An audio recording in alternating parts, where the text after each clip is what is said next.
¿Qué hueles? Bienvenidos nuevamente a 7 minutos de noticias e ironías.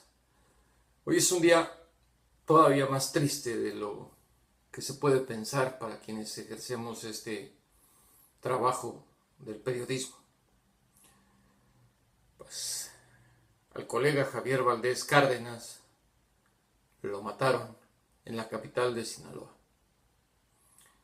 Justo hablábamos en el último video de 7 minutos de noticias e ironías de la indefensión que se vive en el país ante la violencia y la falta de capacidad del gobierno para regresarnos a ese México que tanto añoramos.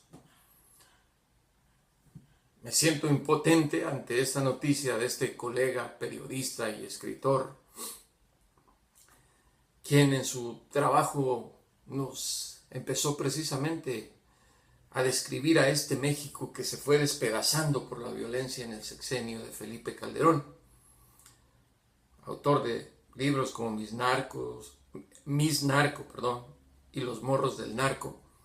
Javier nos daba pinceladas de este abominable problema del trasiego de drogas y de cómo estos criminales se han apoderado del país. Decía él que nadie cuenta lo que en realidad está pasando y que simplemente nos acercábamos a describir los periodistas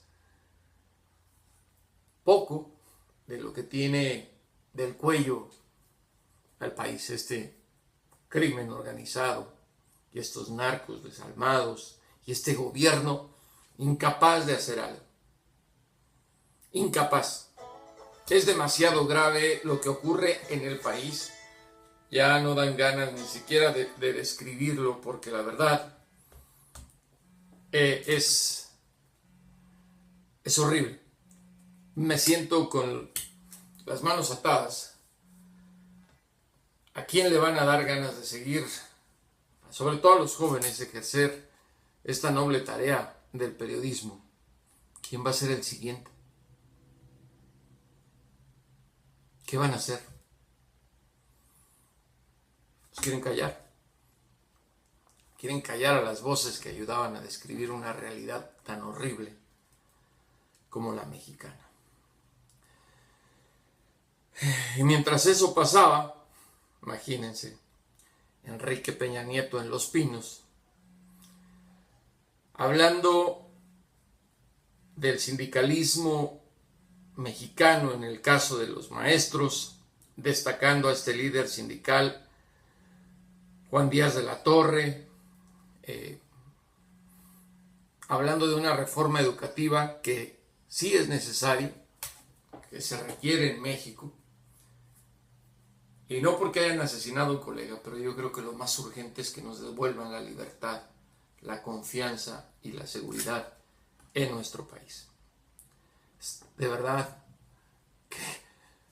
que ya no sé cómo describir a este gobierno de Enrique Peña Nieto. Es horrible lo que nos está ocurriendo en México. Y bueno, la vida tiene que seguir. Y este asesinato de Javier a muchos nos motiva a seguir trabajando, a denunciar esta situación.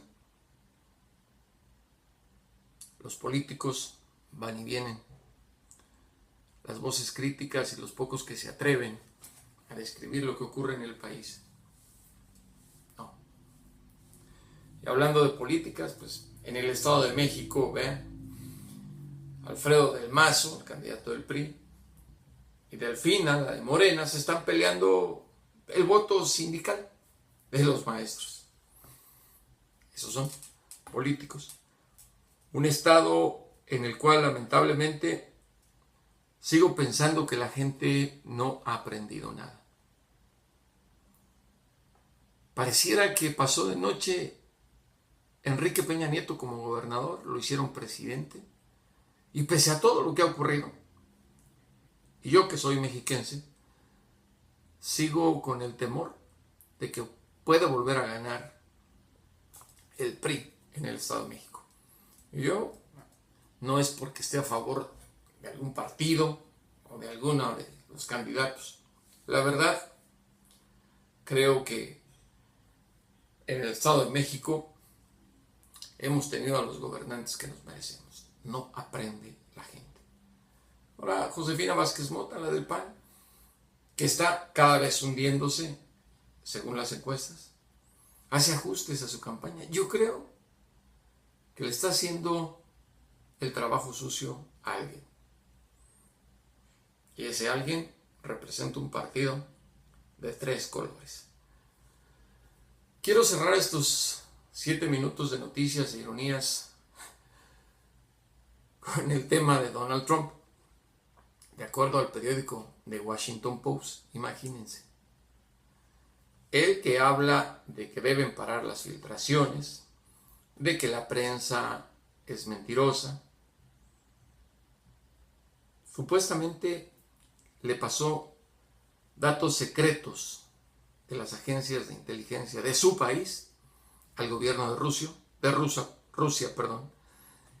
a través del embajador ruso al que se le ha mencionado todo el tiempo en el caso del espionaje cibernético para el proceso electoral, y al canciller ruso con quienes se reunió en la Casa Blanca sin permitir el ingreso de la prensa estadounidense. Aun cuando sea compartir información de inteligencia para combatir a un grupo terrorista como el Estado Islámico, de acuerdo a las leyes de Estados Unidos, Trump hizo mal. Le pasó secretos a Rusia. Explíquenme ustedes si eso no da para pensar en una relación que no es la correcta. Hasta la próxima.